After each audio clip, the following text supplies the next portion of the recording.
Hello guys, magandang tanghali po. Guys, magsasalita lang ako ng konti tungkol sa nangyayari sa Pinas sa mga nakaraang mga impeachment ni VP Sara. Talagang tinitira nila guys. Isipin mo si Madriaga, wala naman, puro wento lang, wala naman benta. Ay naku po, Diyos ko. Alam mo kasi guys, ba't ako nagsasalita ngayon dito? Kasi apektado ako sa nangyayari sa Pilipinas. Dahil nagninegosyo ako guys Sa Divisoria lang guys, nakita ko yung mga nagtitinda doon. May mga iba, may mga kumikita, pero pag tinanong mo sila guys kung mabenta ba, wala talaga guys. Matumal. Pati nga yung suki ko sa mga ano doon, tinatanong ko, oh, ba't ngayon ka lang? Sabi ko, syempre, ngayon lang nakaipon ng pamalengke. Ganun guys ang nangyayari. Wala silang magagawa kasi wala ka nga. Kunti ang bumibili. Mga suki ko yun guys sa Divisoria. Hindi natin ma-please lahat ng tao Kaya wala tayong magagawa kundi standby muna. Nagmahala na lahat guys. Wala nang mura ngayon. Ang mura yung nasa kalumpang na lang yata. Alam nyo guys, kaya minsan nagsasalita ako dito sa video kasi nakakaasar, apektado ako yung pagmahal ng bilihin. Yung mga paninda ko hindi naman nagmahal. Kaya ganun. Pero yung nangyari nga sa Pilipinas guys, grabe tinitira talaga nila si Sara. Ayaw nilang maging presidente si Sara. Bakit? Kasi makukulong sila guys, yung mga gumagawa ng hindi kagandahang asad, hindi kagandahang pangungurakot.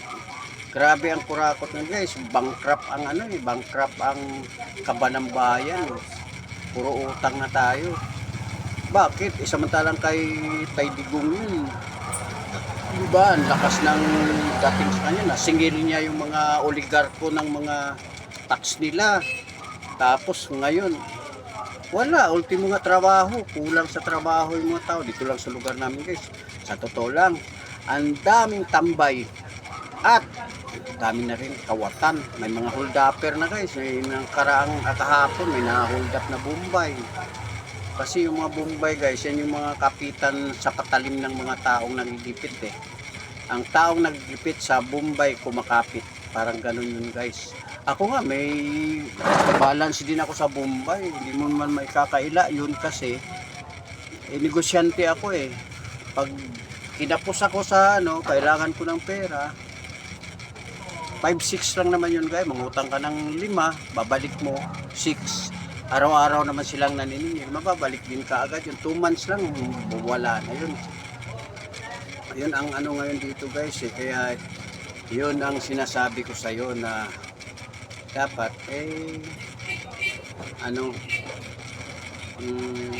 kailangan natin na pag di kasi tayo nagnegosyo, kaya minsan batikusin din natin ng gobyerno kasi wala silang ginagawa guys. Hindi sila naghahanap kung paano kumita ang tao, walang trabaho. May mga trabaho man dyan, yung mga yung mga skilled workers, o di kaya paano naman yung ordinary, diba? Wala, kawawa naman.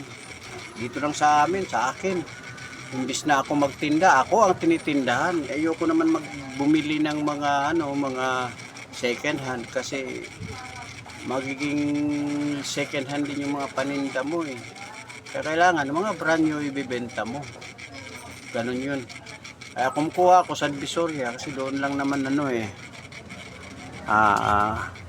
doon lang naman yung medyo maganda-gandang kitaan maganda-gandang pamilihan.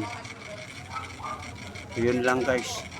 So ayun, tinira nga nila ng tinira doon sa impeachment kahapon si VP Sara. Si Trillanes na ang nagsasalita guys. Si dating Senador Trillanes.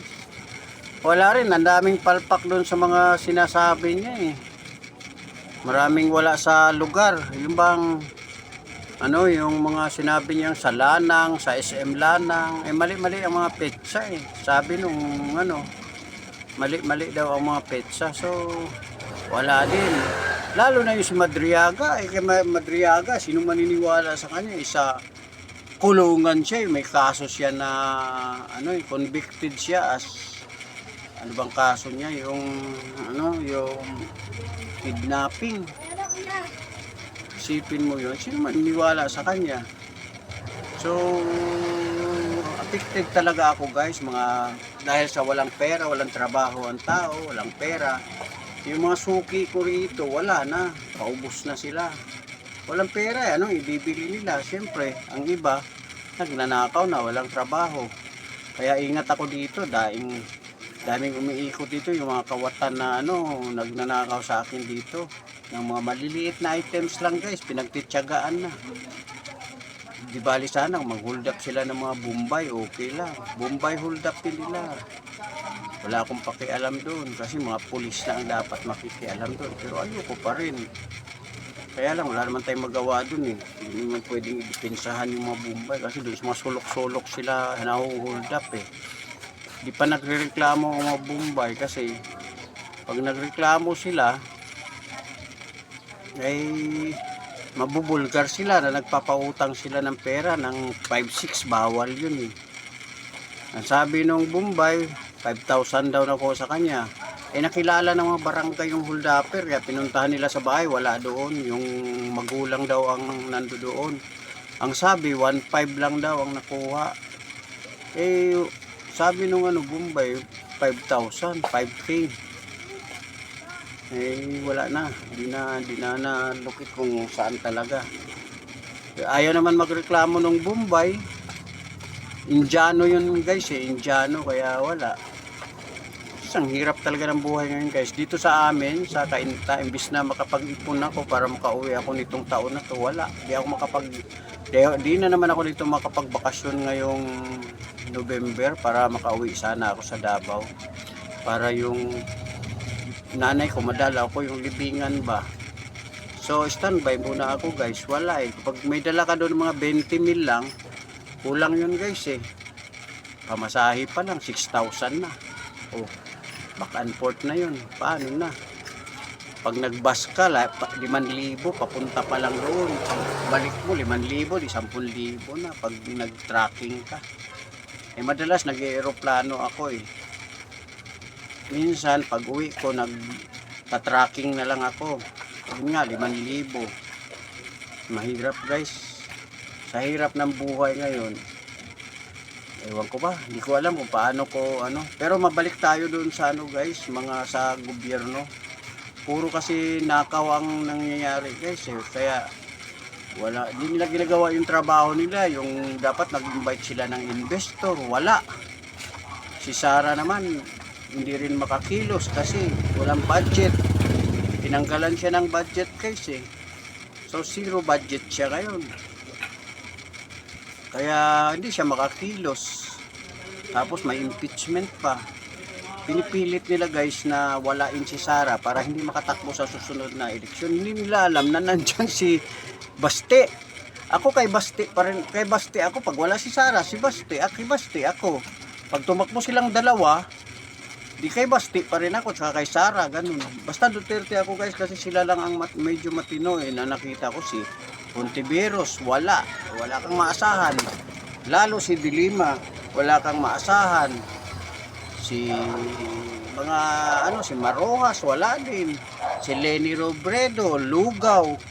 Anong gagawin mo, di ba? So, ang mangyayari diyan, standby ka na lang. Hintayin mo yung mga Duterte pag matagal pa guys, 2020 pa, 26 pa lang ngayon. Pero magtitiyaga na lang tayo kaysa maraming rally na ang nangyayari.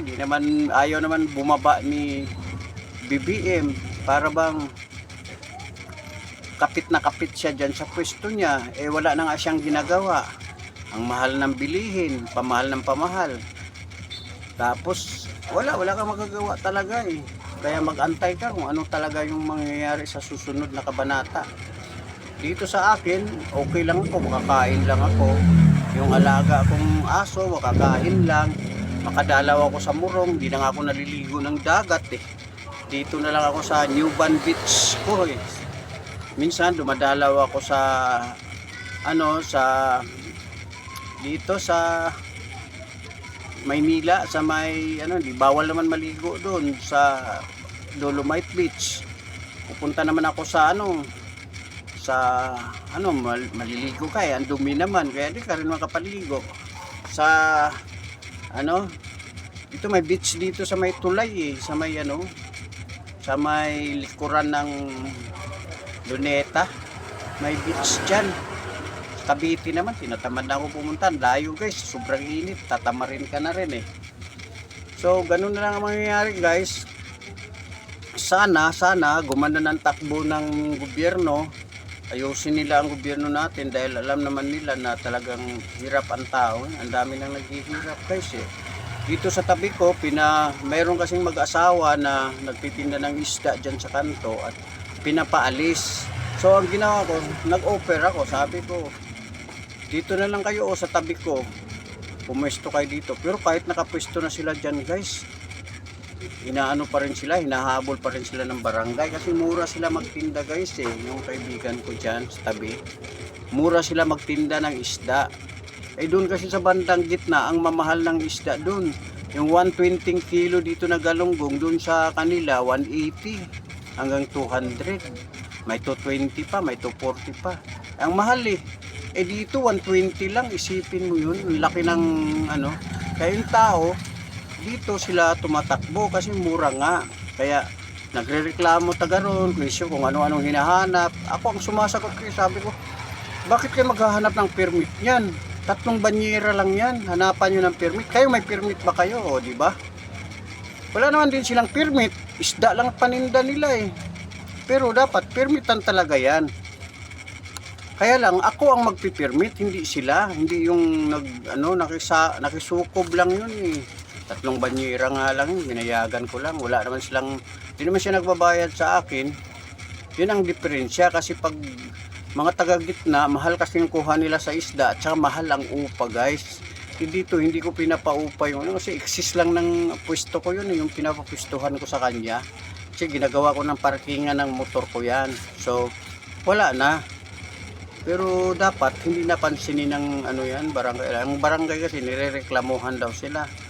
Sabi ko, wala tayong magagawa Free tayo dito sa country na to. Hindi naman martial law dito. Kung magkano namin ibenta yung isda, kahit ipamigay namin, wala silang pakialam, di ba? Walang pakialaman. Reklamo sila dahil lugi daw sila. Lugi kayo dahil mahal lang upa nyo Sipin mo, upa ka sa tindahan ng isda mo, 10,000, 15,000. Siyempre, babawiin mo yun. Kaya magmahal ka ng isda ngayon. Kaya nagagalit na dahil dito mura. Daanan na ito ng tao dito galing ang tao sabi ko, wala naman tayong magagawa dyan Permitan at permitan na lang natin siya para yun na lang ang usapan. Sabi ko, dito naman sa akin yan, pwesto ko to bakit makikialam sila dito? Wala silang pakialam sa pwesto ko. Ganun lang. So ang maganda dito guys, ang gagawin ng gobyerno, payo lang na kailangan mag-invite sila ng mga investor dito sa Pinas. Tsaka kasi sa totoo lang, hirap talaga ang tao ngayon, wala Nararamdaman ko talaga yun, nagtitinda ako. Bihira akong mamalingki kasi nga, kung ano lang yung kulang, yun ang binibili ko. Kasi hindi naman pwedeng mamili ka ng mamili, wala namang bumibili sa'yo, diba? Wala rin pambili, wala rin pamalingki, ganun. So, yun lang guys, ang ko. Paki-like, share, comment, saka share, paki-subscribe na rin sa YouTube channel ko para magkaroon naman ako ng subscriber. Wala talaga akong subscriber dito guys. Meron 6 na, 5 o 6. So paki-subscribe na lang guys. Wala namang bayad yun guys. Pindutin nyo lang yung subscribe. Meron na yun. Tapos all para may ma-notify kayo kung meron ako mga bagong videos. Okay guys, hanggang dito na lang guys. At maraming salamat sa magsusubscribe sa video ko. At yung nanood, paki-like, share. Salamat po. Yun lang po. Okay. Bye-bye.